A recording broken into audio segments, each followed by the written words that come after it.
বন্ধুরা, কাল সারা রাত হাঁসের চিউচিউ শব্দ পাইছি। আর দেখেন আজকে সকালে মাশাল্লাহ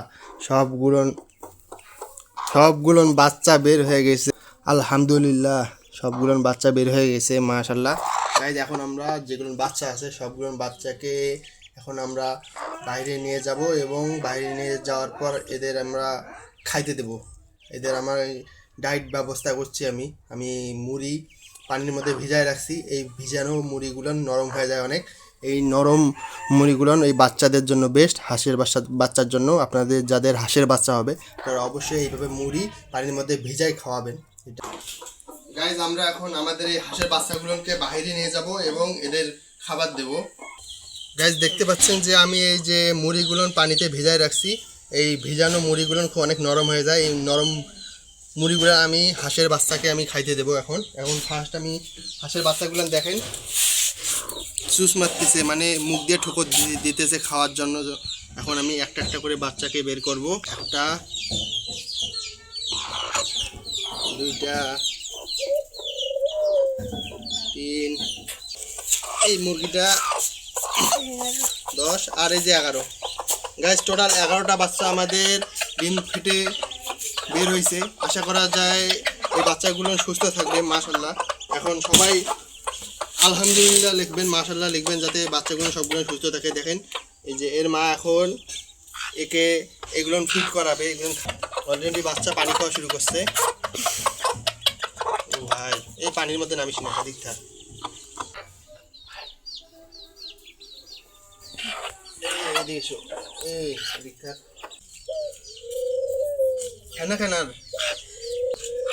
আজকে বাচ্চাগুলো বের হলো। কালকে সারা রাত সাফার করার পর বাচ্চাগুলো বের হয়েছে।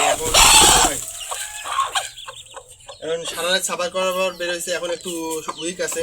আশা করা যায় যে 2-3 ঘন্টার মধ্যে উইকনেসটা কেটে যাবে।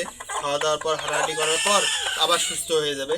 আর এদের আপডেট পেতে অবশ্যই আমার চ্যানেলকে সাবস্ক্রাইব করবেন এবং লাইক করবেন এবং শেয়ার করবেন। অবশ্যই কমেন্টে জানাবেন আপনাদের যদি কোনো পরামর্শ থাকে যে হাঁসের বাচ্চা কীভাবে যত্ন নিতে পারি, অবশ্যই আপনারা কমেন্টে জানান। আর আপনারা দেখতে থাকেন আমার ভিডিও। এর পরবর্তীতে আমি এদের 2-1 দিন পর এদের আমি সুইমিং পুল বানাই দেবো। ওখানে এরা সাঁতার কাটবে। আশেপাশে কোনো পানি নেই ওইভাবে। আমি এটা সুইমিং পুলের ব্যবস্থা করব, ওটার ভিডিও অবশ্যই আপনাদের দেবো। আর আজকে আমি আমাদের যেটা মুরগিগুলান আছে, আমি তো আপনারা জানেন যে কালকে আমি কৃমির ওষুধ দিয়েছিলাম। আজকে আমি ওদের ভিটামিনের ওষুধ দিছি। আর ভিটামিন ওষুধ কোনটা দিছি আমি আপনাদের দেখাচ্ছি। আর আপাতত এই হাঁসের বাচ্চাগুলো এইভাবে আমাদের এই যে প্লেসটা অবজার্ভ করুক। আমরা এখান থেকে সরে যাব, তাহলে মুরগিটা ভালোভাবে ফিট করাবে। এই দেখেন এই হাঁসের বাচ্চাটা কেবল খাওয়া দাওয়া শুরু করছে, দেখছেন? এই যে, ও ভাই মাশাআল্লাহ। গাইজ, আমি এখন এই যে মুরগিটা দুর্বল হয়ে গেছে, এই মুরগিটাকে আমি এখানে যেটা আমাদের মিক্সার আছে ভুট্টা আর ফিট, এটা আমি খাইতে দিছি। আর হাঁসের বাচ্চাগুলো দেখেন কিভাবে পানির মধ্যে নেমে নেমে এরা খাচ্ছে, অনেক সুন্দর লাগতেছে। আর আমার যেগুলো ঘুঘু আছে, ঘুঘুগুলোকে দেখি যে এখন কি পরিমাণ খাবার এরা খাইছে। এদের এখানে পর্যাপ্ত পরিমাণ খাবার আছে, কোনো সমস্যা নেই। আর আপনাদের দেখাই যে আমার যেটা কোয়েল পাখি ছিল, কোয়েল পাখির যেটা মাথার মধ্যে ওষুধ দিয়ে দিয়েছিলাম, ওষুধটা কাজ করছে, কিন্তু এর মাথার মধ্যে কেন জানি ইনফেকশন হয়েছে, মানে বুঝতেছি না ইনফেকশন হয়েছে। এটা দেখা যাক কয়দিনে ঠিক হয়।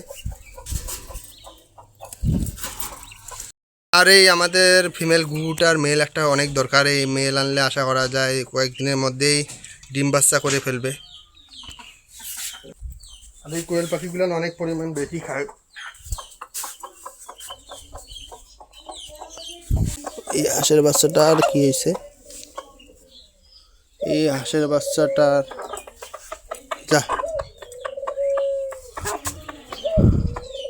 গাইজ, দিন দিন আমাদের কবুতরের বাচ্চাগুলো বড় হইতেছে। আমি আপনাদের দেখাচ্ছি।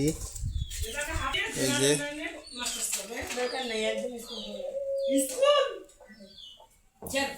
গাইজ, একটা মিস আন্ডারস্ট্যান্ডিং হয়েছে। মানে আমি মুড়ি দিয়েছিলাম, কিন্তু মুড়ি দেওয়ার লাগে বাচ্চা ফুটার 7-8 দিন পর। আমি ওই জন্য আবারও এই যে যেগুলো ধানের খুদ আছে, খুদগুলান এখানে পানির মধ্যে ভেজায় নিয়ে আসলাম। এই খুদগুলান খাইতে দেবো। খুদগুলান খাইতে পারবে। এদের মুড়ি খাইতে অসুবিধা হয়েছিল, আমি বুঝতে পারছি।